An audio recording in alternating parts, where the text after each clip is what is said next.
Здравейте, YouTube!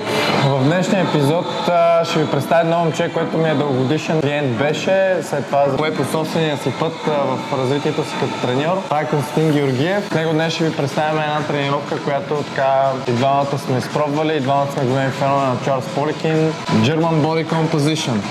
Ти преди си пробвал, работил си по тази програма? Да, работил съм програмата. Програмата е създадена от Хала Рамбие в Западна Германия по времето на Студената война и след това Чарлз Поликин я популяризира. Програмата е разделена на супер серии, трисетове и кръгове, като начинаещите правят супер серии, среднонапредните правят трисетове и ние сме напреднали, ще правим кръгове. Ще правим кръгове. Най-тежкото нещо, правим 4 упражнения, които са с малко по-къси почивки, като почивката трябва да е между 30 и 90 секунди, в зависимост от интензитета на серията. На първите упражнения се фокусираме върху многоставни базови упражнения, ще работим с максимален интензитет. Следователно ще трябва да почиваме между 60 и 90 секунди. Това не е достатъчна почивка, но толкова. Добре, т.е. програмата можем ли да кажем, че е така по-фокусирана за изгаряне на подкожни мазнини? Да, програмата е фокусирана точно върху изгаряне на подкожни мазнини. Въпросният учен, който я създава, открива, че когато подлагаме тялото на тренировка, която натрупва голямо количество млечна киселина в мускулите, това увеличава pH-то на кръвта. А въпросното pH на кръвта дава сигнал на мозъка, че трябва да увеличи секрецията на растежен хормон. Растежният хормон е основният хормон, който отговаря за липолизата или процеса на изгаряне на мазнини. Много хора смятат, че няма значение, нали, как ще се тренира, въпросът е да си в калориен дефицит. Калорията е мерна единица, с която се измерва необходимата енергия за загряване на 1 грам вода с 1 градус Целзий, нищо повече. Съвсем различно е, става въпрос за хормонален отговор на тялото, стимулиране на мускулатурата, плюс, че мускулите са активна метаболитна тъкан, т.е. колкото повече мускули имаш, толкова повече калории ще гориш. А и енергията, която приемаш от тялото ти не работи с калории, то работи с микро- и макронутриенти. Съвсем различни неща са. Добре, много хора си мислят, че можеш да се останеш в едни и същи калории, нали, да следиш или един и същи макроси и да тренираш по един и същи начин, или пък просто да поемем предвид, можеш да тренираш по един и същи начин, но просто намаляйки храната, ти ще гориш. Ами не съм съгласен в случая, защото когато в много дълъг период от време ти намаляш храната, тялото забавя метаболизма, следователно ти в началото ще имаме метаболитни адаптации следствие на диетата, плюс че ако подлагаш тялото на много високи и на тренировки с висока интензивност, правиш много кардио и плюс че си в много тежък енергиен дефицит, на трета седмица ще спреш да отслабваш, да почнеш да качваш мазнини. Защото се натрупва кортизол. Точно така, стресираш супер много тялото. Добре, тогава да дадем някакъв все пак съвет, ако някой от хората реши да пробва тази тренировка, какъв подход да дадем с храната? Тоест, да бъдат ли прекалено много рестрикнати от гледна точка на въглехидратите, като цяло на храната? Дали да бъдат по-консервативни с храната? Интересното при тази програма е, че има правено нещо като изследване от групата на Поликин и я дават на хора, на които не контролират хранителния прием и тези хора въпреки това те горят мазнини и подобряват формата си. Тъй като програмата наистина е много тежка. Ще се молим да оцелем така че ако просто имаш някаква хранителна култура, която не е необходимо ти да постоянно да следиш калории, тази програма ще ти помогне да изгориш мазнините. И доколкото разбирам, аз също съм запознат с German Body Composition. Тук говорим за така повторения, които са около 6-8 повторения, които стимулират мускулната маса, което означава, че... Да, тренировката, освен че е с цел горене на мазнини, тя е с цел хипертрофия, реално правим 2 в 1. Окей, това, което искаме всички. Поддържаме висок механичен стимул с високи тежести, работи се с перфектно темпо. Нещо, което много хора смятат, че е невъзможно. Възможно, напълно възможно. Аз съм на същото мнение, така че ако и ти смяташ, че е така, или пък все още имаш съмнение, че не е така, остани до края на тренировката, до края на видеото, за да видиш какво точно представлява. Реално, доколкото разбирам, висока тренировъчна гъстота, защото имаме къси почивки и висок механичен стимул, защото имаме повторения между 6 и 8, с които да стимулираме хипертрофията. Действаме. Ако се чувстваш объркан или вече пък полагаш някакви усилия за твоите фитнес цели, но се чуеш откъде да започнеш, кликни на линка в описанието. Там ще намериш нашата скоркарта, чрез която ще можеш да отговориш на 20 въпроса, които са свързани с 5 основни елемента на твоя успех. Храната, тренировките, възстановяването, твоите резултати в залата и техниката на изпълнение на упражненията. На базата на отговорите ще ти изпратя персонализиран докладчик, с който ще можеш да получиш някаква стойност и ясен план за действие. Естествено, ако имаш някакъв проблем с разяснението по резултатите от скоркартата, може да се запишеш час за безплатен разговор, в който да направим един доста ясен план за действие. Част от тренировката, която много хора пропускат, е именно загрявката. Която е една от най-важните части. Да, тъй като имаме тежки повторения. Трябва да подготвим нервната система за тия тежки повторения, както и ставите. И ставите и малките мускули отзади по гръбнака, които са изключително важни за стабилизацията по време на тежки избутвания. Започваме с първото упражнение. Имам ръцете са към земята, главата е дигната нагоре, погледа надолу и вдигаме назад и нагоре. Правим 15 повторения с това упражнение. 15. Сега обръщаме дланите към земята, гиричките на около 45 градуса. Продължаваме. Това упражнение отново работва задната част на делтовидния мускул и малко мускулите ромбоидеи, плюс еректор спина отново. Защо отделяме толкова много внимание на тая става, раменната? Защото е най-мобилната става в човешкото тяло.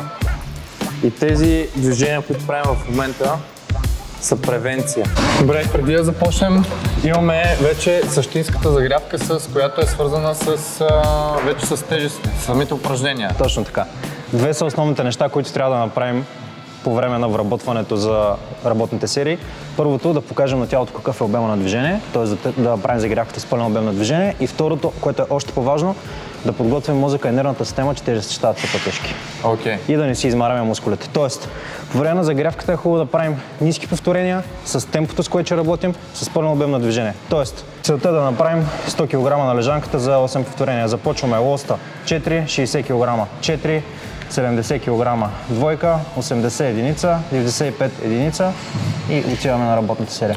С тези повторения първо тялото много добре заучава обхвата на движение и това, че ги държим ниски, не си товари мускули, следователно не ни пада работния капацитет. И после ще може да натиснем. Но за целта трябва да знаем с какви тежести ще работим. Точно така. А ако не знаеш с какви тежести работиш, става още по-сложно. И затова е хубаво да имаш някакъв тракинг на тежести. Точно така. Задължително, че хората трябва да имате план.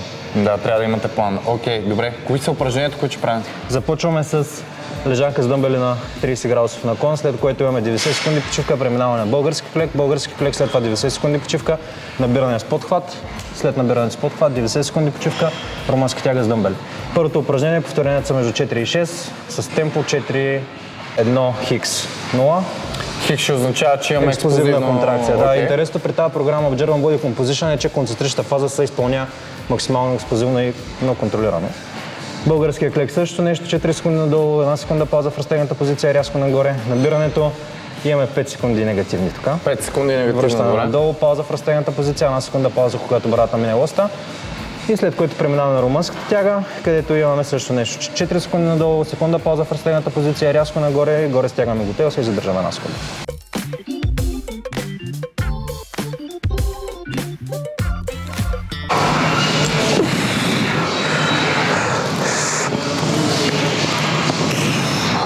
Тъй като това вече е доста близка тежест до работната ми серия, тук правя само едно повторение, за да мога хубаво да си възбудя нервната система, да си подготвя тялото, но да не си измаря мускулите, защото тук ако направя смица, после на 50 абсурд да си направя хубави работни серии. В същото темпо, 4 надолу, 1, 2, 3, 4, пауза, експлозивна контракция и оставяме тежестите. Без почивка, тъй като не е толкова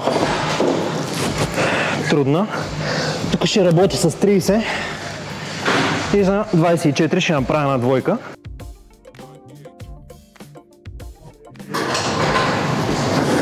Пауза и бавно надолу.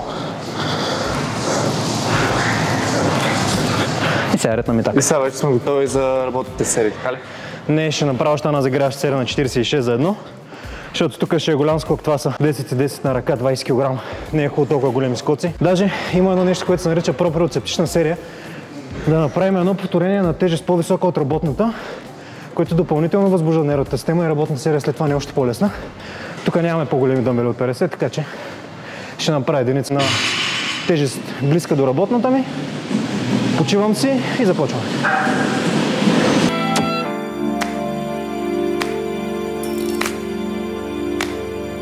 Да, и пауза горе. Точно така. И долу пак пауза. Стига. Време е за работна серия. По време на загрявката е хубаво да сте леко задъхани, леко изпотени, но не изморени. Значи пак повтаряме, имаме прес с дъмбели, повторения. Между 6 и 8. Така, вече работните серии. След това правим българския клек. Между 8 и 10. Като между тях имаме 90 секунди почивка. Добре. Вероятно, аз правя, пускам таймер, той докато си направи серията, ще стане време аз да правя. Много е готино тази тренировка да се прави по двойки, защото докато единият си направи серията, другият се почине, ще го пази и после се сменят. Ясно, което е супер. Което означава, че да, ти сега правиш... Аз почвам, после сега ти ме пазиш, после ти правиш, аз ти пазя. И след това сме на другото упражнение, да. Да. Тоест това за двойки е топ.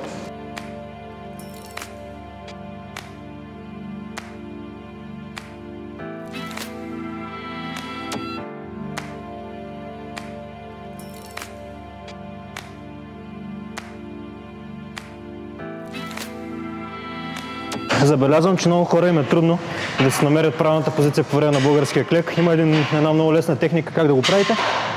Поставяте си нещо мекичко на лоста или мястото, където работите, за да не ви убива отзад на глезена. Сядате върху него и си изпъвате двата крака напред. Запомняте къде ви са стигнали петите и това ви е перфектната позиция. Ето го. Хоп!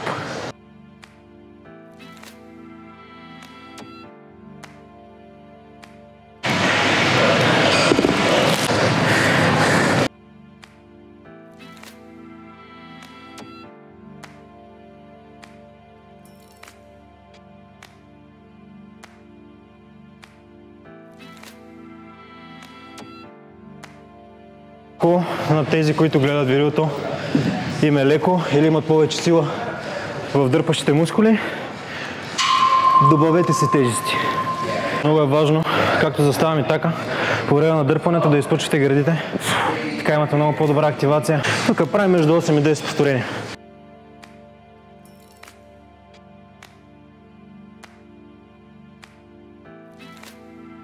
Започваме пак.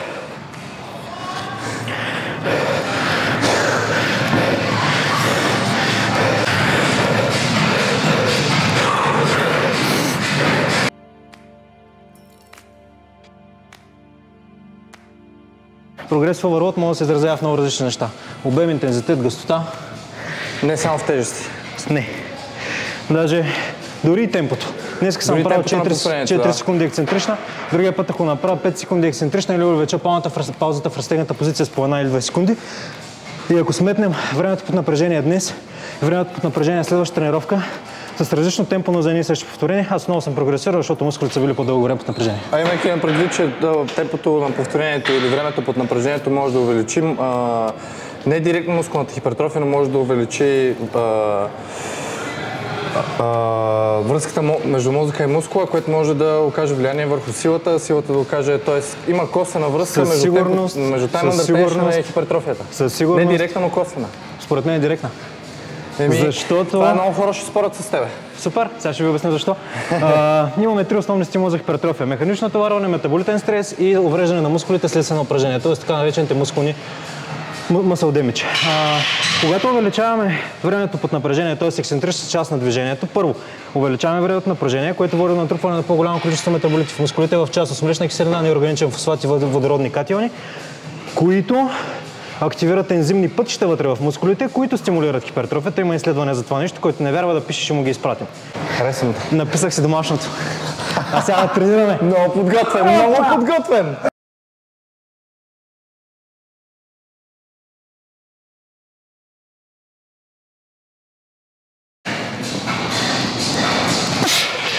Можеш, бутай.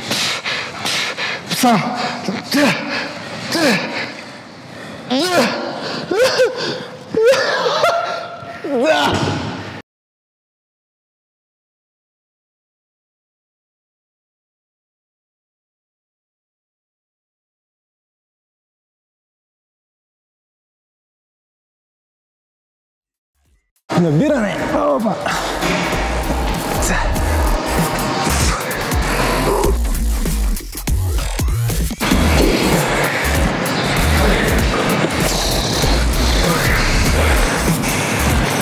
Сам ще направя.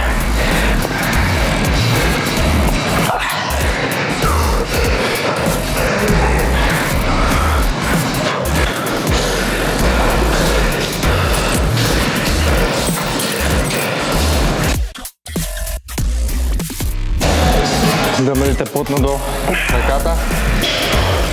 Как хубаво пуска таза назад. Къста е прав. Тук не му гледайте гърба, че е така. Това си е... Имам кифоза. Това е кифоза. Това е много често срещано при някои хора. Това означава, че мускулите са отпуснати.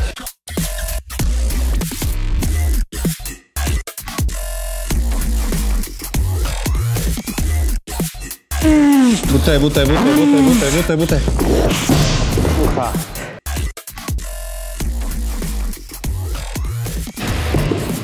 Как се прави отказ, Митко Бонев?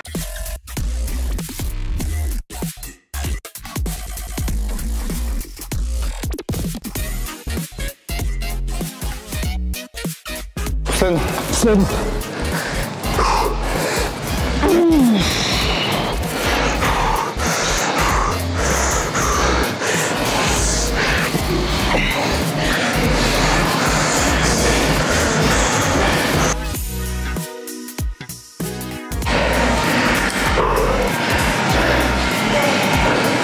Кажи ми. Аз на последната серия няма да сложа фитили, искам ходя да се натоваря пред мишниците.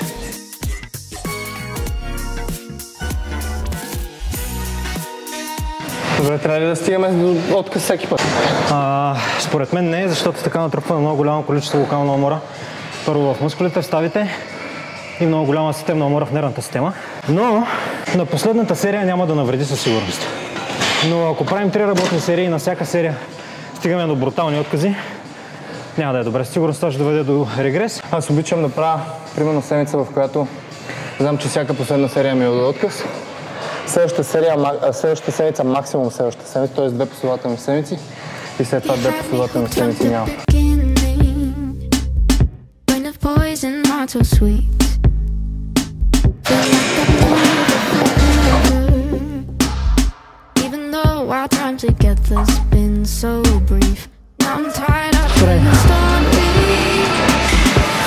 И 60 секунди почивка между всяко повторение.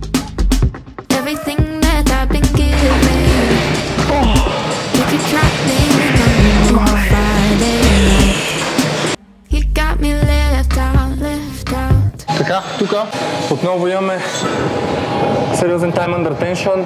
Допуска бавно ръцете напред, отзад задържаме, като тук в най-дългата точка нямаме задържане. Имаме ли? Една секунда. Една секунда. Добре, имаме една секунда отпред задържане. Като забележете концентричната част, тя е доста по-експлозивна. Поне се опитам да експлозивна. Да. То реално тук целта е намерението. Ако тези са достатъчно тежки, няма как да е експлозивна. Тоест да е бързо. Да, защото се забави самата концентрична част, ще се забави, да. Въпросът е на самото намерение, да. Както и при всички останали части на останали фази на повторението. Концентричната фаза, бавното отпускане напред, реално не е задължително да си броиш на 1, 2, 3, 4, защото можеш да забравиш колко повторения си направил, освен ако не тренираш някакъв газарски джим, който ти брои повторенията. Но реално тук е целта на намалението, бавното спускане, задържането отзад. Не е задължително да се фокусираш върху точното изпълнение на темпото, а просто намерението на самото движение. Това е най-важното. Тук пояк ли си от мене поне? Ще сложа всичките. Всичките? Да. За колко време? Не, мъзмичка. Секунда пауза в пиковата контракция, т.е. когато това нещо докосне отзаде дупето и връщаме 3-4 секунди бавно надолу. И правим секунда пауза долу в разтегната позиция. Не заключваме коленете, малко преди заключването спираме. Косото избягаш, ще знае, че ще направя повече повторения от него със същата тежест. Колко направи? 4? 4, айде да видим. Сгъвай догоре сега, те са пренато. Толкова ми е. Давай.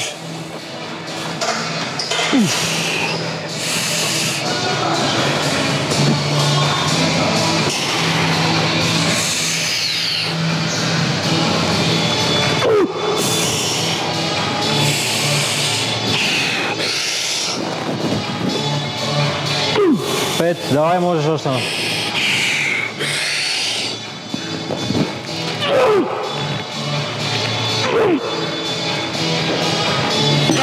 И сега ако му измерим кръвното е 180. Пак чест преса. Айде.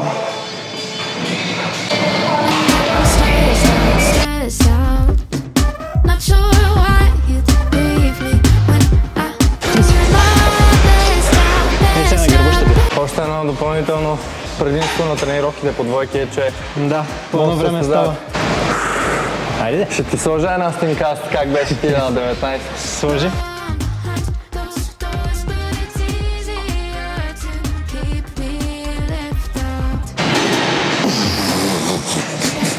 Добре. И тук му стигне, сега ще им напусна тук всичките.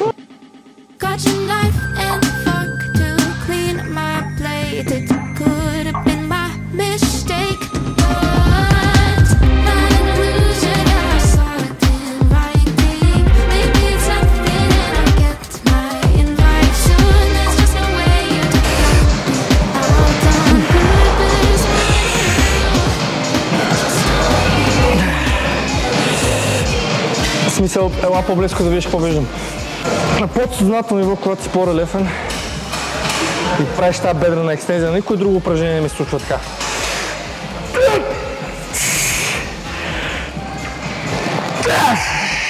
Ще е една серия, още един кръг имаме. Да.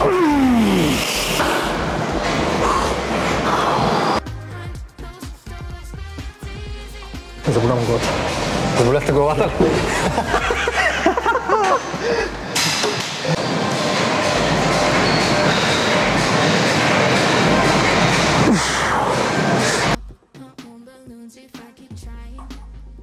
Подбели очите на последното.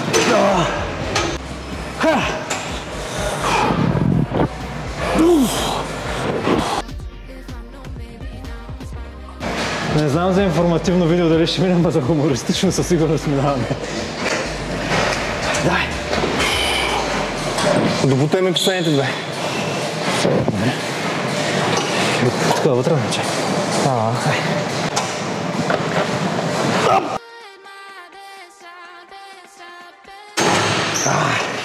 Чиста победа. За сега. Задни бедра.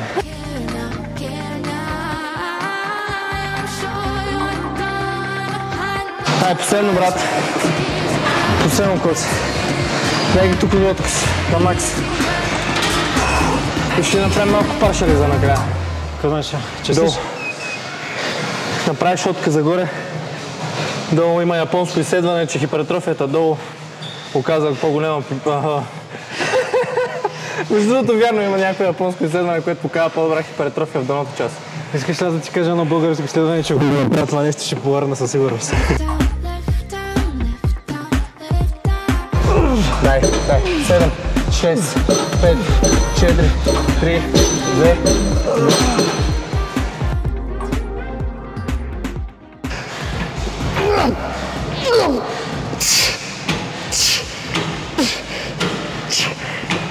Последно. The end. Приключихме тази тренировка. Део. Искаме, но искаме, сложихме я. Ако ви е харесала тренировката, опитайте да споделяте ни как е минала. Тренировката може да се изпълнява както от начинаеш, така и от напреднали, стига да се регулират самите упражнения и почивките, тъй като няма как да говориш езика едно и да се опитваш да превеждаш все едно, нали така? Така че ако си по-начинаеш, няма как да правиш упражнения, които се изисква контрол над мускулатурата, темпото на повторението и така нататък, въпреки че темпото на повторението е подходящо доста за хора, които заучават нови техники, но както и да е. Ще оставя на коцето данни под видеото, ако някой се интересува от персонални тренировки, той провежда персонални тренировки тук в хотел Милениум. Аз също провеждам тук персонални тренировки, само че съм доста повече ангажиран с Training Made Simple и онлайн коучинга, така че тук съм в много по-малка част от времето, докато той е тук по цял ден, така че ако има някой желаш, който иска да идва след работа, примерно след 5-6 часа, може да заповяда. За мен беше удоволствие, благодаря ти за поканата. До скоро! До скоро! Чао! Чао! Чакай! Ако не си се абонирал за канала, абонирай се. Не си чукнал към банката. Значи ръката ти е по-малко от 30 със сигурност. Така. Ако чукнеш към банката, ще стане 45 минимум. Чукнеш и към банката, става 45 ръка. Така че абонирайте се за канала, следвайте ни, качваме сравнително бърз контент, така че мисля, че има с какво да ти помогнем абсолютно безплатно. Така че да, стига толкова за днес, стига толкова приказки. Всичко добро, бъдете здрави. Чао!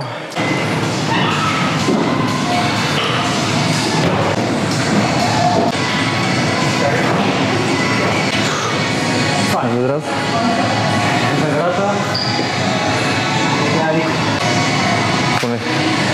Поне си силен. Поне съм силен.